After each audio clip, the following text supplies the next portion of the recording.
नमो भगवते वासुदेवाय। नमस्कार दोस्तों, आज के इस वीडियो में हम सुनेंगे ज्येष्ठ महात्म्य के 12वें अध्याय का पाठ। भगवान श्री हरि स्वयं ही कहते हैं, जो भी भक्त इस महात्म्य को सच्ची श्रद्धा और भक्ति से श्रवण कर लेता है, उन सभी के पाप तुरंत ही नष्ट हो जाते हैं। यम के दूत ऐसे घरों की ओर देखते तक भी नहीं है। जन्म जन्मांतर तक के सभी जघन्य से जघन्य पापों का नाश करने के लिए यह महात्म्य अति ही श्रेष्ठ है। जो भी भक्तगण भगवान श्री हरि के चरणों का ध्यान करते हुए इन महात्म्य का श्रवण करता है, निश्चय ही उनके हृदय में श्री हरि विराजते हैं। आइए भगवान श्री हरि का ध्यान करते हुए आज के इस महात्म्य को हम आरंभ करते हैं। सभी ऋषिगण एक स्वर में स्कंद महाराज से कहने लगे, हे स्कंद महाराज, अभी तक आपने ज्येष्ठ महात्म्य को बतलाते हुए अनेक प्रकार के महात्म्य को हमें बतलाया है, जिसके श्रवण से हमारे कान सुधा रस से तृप्त हो चुके हैं। कृपया कर अब आप हमें यह बतलाइए कि किस प्रकार से राजा भगीरथ ने गंगा जी को पृथ्वी लोक पर लाया। ऋषियों के उत्तर को देते हुए स्कंद महाराज तब कहने लगे, गंगा जी का अवतरण भूलोक पर जिस विधि से हुआ है वह मैं तुम्हें बतलाता हूँ। सो चित्त को ध्यान पूर्वक और चित्त को शांत करके यह महात्म्य श्रवण करें। सूर्य के कुल में राजा सगर का जन्म हुआ, जो कि परम धार्मिक देवताओं तथा दैत्यों का निर्वहन करने वाला थे। वह अति ही पराक्रमी, कुशल तथा नितज्ञ थे। अयोध्या में अपनी राजधानी बना करके पुर के समान ही 7 द्वीपों की रक्षा करता हुआ वह समस्त भूलोक पर शासन करते थे। पुत्रों की भांति ही अपनी प्रजा का वह पालन और पोषण करते थे। राजा सगर के 60,000 पुत्र थे, जो कि 1,000 नागफनों के समान माने गए हैं। राजा सगर के 60,000 पुत्र समुद्र के समान विख्यात तथा बड़े ही पराक्रमी थे। सभी पुत्र बल में वायु के समान थे, बुद्धि में बृहस्पति के समान, धनुषधारियों में भीष्म के समान और तेज में सूर्य के समान थे। राजा सगर के 60,000 पुत्र सभी विद्याओं में कुशल और पारंगत थे। वे सभी धर्मपरायण भी थे। एक समय पर राजा सगर ने अपने 60,000 पुत्रों के सहित ही अश्वमेघ यज्ञ का आयोजन किया। उस यज्ञ को प्रारंभ उन्होंने गुरु वशिष्ठ के मार्गदर्शन पर किया था। विधिवत यज्ञ का संकल्प किया गया और फिर यज्ञ के घोड़े को छोड़ा गया। असंख्यों की सेना में सुशोभित अस्त्र शस्त्र से सभी सेनाचर तथा 60,000 पुत्र यज्ञ के घोड़े के पीछे पीछे चल पड़े।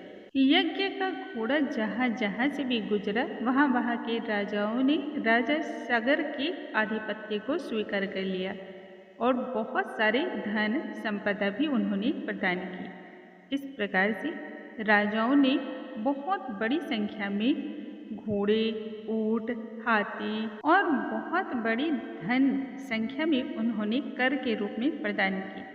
इन सभी को एकत्रित करके घोड़े के सहित ही राजा सगर के 60,000 पुत्र एवं सैनिक अयोध्या वापस आ गए। इसके पश्चात यज्ञ की समाप्ति पर विधि पूर्वक राजा सगर ने सभी ऋषि जनों को प्रसन्नता से दक्षिणा प्रदान की। 10 दिशाओं से लाया गया यह सारे धन संपदा तथा अपने राष्ट्र का भी बहुत बड़ी संख्या का धन उन्होंने ब्राह्मणों को दान में दिया। जब राजा सगर ने 99 यज्ञ पूर्ण कर लिए और अब एक ही यज्ञ शेष रह गया था, तभी स्वर्ग के राजा इंद्र आश्चर्यचकित होकर के घबरा गए। सोचने लगे, यदि इस बार राजा सगर ने पुनः से यज्ञ का घोड़ा छोड़ा तो कहीं वह मेरे लोक पर ही अपना आधिपत्य न जमा ले। निश्चय ही वह मेरे आसन को प्राप्त करने के लिए ही यह 100वां यज्ञ करेंगे और इस तरह से मेरा इंद्रासन मुझसे छीन जाएगा। अधिकार से विहीन होकर के फिर मेरा क्या कर्तव्य शेष रह जाएगा। ऐसा विचार करके वह क्रोध से लाल हो उठे और युद्ध करने के लिए तत्पर हो गए। अपनी समस्त देव सेनाओं को लेकर के पृथ्वीलोक पर आ पहुंचे। इंद्र तथा सभी देवों को पृथ्वीलोक पर आया हुआ देख करके सगर के पुत्रों ने उठकर उनका स्वागत किया। वह सोचने लगे, शायद राजा इंद्र यज्ञ का घोड़ा हर कर ले जाने के लिए ही यहाँ आए हैं। सभी पुत्रों ने इंद्र के समक्ष आकर के उन्हें नमस्कार किया एवं बड़े ही आदर भाव से वे एक साथ विनीत वचन में कहने लगे, हे स्वामिन, हे सचिपति, किस प्रकार से आपका यहाँ आना हुआ? यहाँ आने का आपका प्रयोजन क्या है? सगर के पुत्रों के मुख से मीठे वचन को सुनकर के इंद्र क्रोध के मारे लाल हो उठा और कहने लगा, मेरे इंद्र पद का हरण करने को तुम तैयार हो और मुझसे बड़े ही श्रेष्ठ वचन को बोल रहे हो, जैसे तुम्हें कुछ अता पता ही नहीं है। ऐसा कहते ही उन्होंने अपनी शत्रु सेनाओं पर प्रहार कर दिया। अचानक ही हुए इस प्रहार से सगर पुत्रों ने भी पुनः युद्ध का उत्तर युद्ध में ही देना शुरू किया। वहां पर बहुत बड़ा भीषण युद्ध छिड़ गया। भीषण युद्ध के कारण अंधकार चारों ओर छा गया और दसों दिशाओं में अस्त्र शस्त्र बाणों की ही सिर्फ ध्वनि गूंजने लगी। उस समय अपने और पराये का कोई भी भेद ज्ञात न रहा। परस्पर वे सभी युद्ध करने लगे। जब युद्ध में देवता पराजित होने लगे तब भयभीत होकर के अपने प्राणों की रक्षा करते हुए वे सभी दसों दिशाओं में भाग खड़े हुए। क्रोध से संतप्त होकर के सगर पुत्रों ने दैत्यों पर अपने अस्त्र को छोड़ने के लिए जैसे ही धनुष पर प्रत्यंचा चढ़ाया, वैसे ही दैत्य सेना झट से भाग खड़ी हुई। उस संग्राम में सिर्फ एक ही शेष रह गया था और वह थे इंद्र। अपने ऐरावत हाथी पर सवार इंद्र भी अपने आप को युद्ध भूमि में अकेला जान करके वहां से भाग खड़े हुए, परंतु उस परिस्थिति में उन्हें अत्यधिक लज्जा का सामना करना पड़ा। रणभूमि से भागकर तथा चिंता से व्याप्त इंद्र श्री हरि भगवान विष्णु के चरणों में जा पहुंचे। इंद्र वहां जाकर के भगवान श्री हरि को प्रणाम करने के पश्चात उनकी स्तुति करने लगे।